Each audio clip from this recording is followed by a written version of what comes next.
नमस्कार, आप सभी देख रहे हैं इंडिया टीवी 9 न्यूज़, सच के साथ। बँकेच्या नावाने घातला जातोय गंडा। गेल्या आठवड्यापासून सोशल मीडियावरील व्हॉट्सअपच्या माध्यमातून स्टेट बँक ऑफ इंडियाच्या नावाने बनावट मेसेज व्हायरल करून बँक खाते रिकामे करण्याची नवीन योजना सायबर गुन्हेगारांनी राबवली आहे। प्रतिसाद दिल्याने आर्थिक फसवणूक झाली आहे, अशा कोणत्याही मेसेजला नागरिकांनी प्रतिसाद देऊ नये, असे आवाहन वळसंग पोलीस ठाण्याचे प्रभारी अधिकारी अनिल सनघले यांनी केले आहे। मोबाईल आणि इंटरनेटच्या महाजाळ्यात अभालवृद्ध युवक युवती महिला गृहिणी पुरता गुंतला आहेत। दिवस रात्र वाढलेल्या सोशल मीडियाच्या वापरामुळे लोकांना भाकरीची तमा उरली नाही।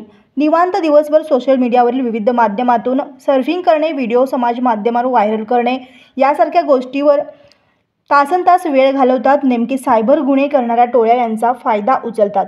लॉटरी पॉइंट, बक्षीस अशा माध्यमातून पैशाची भुरळ घालून ऑनलाईन गंडा घालण्याचा प्रकार सध्या मोठ्या प्रमाणात सुरू आहे।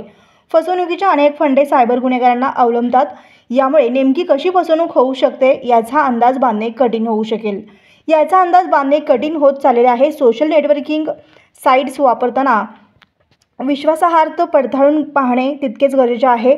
सहजासहजी पैसे मिळू शकतात का याचा विचार मोबाईल वापरकर्त्यांनी करायला हवा, असे सनघले यांनी सांगितले आहे।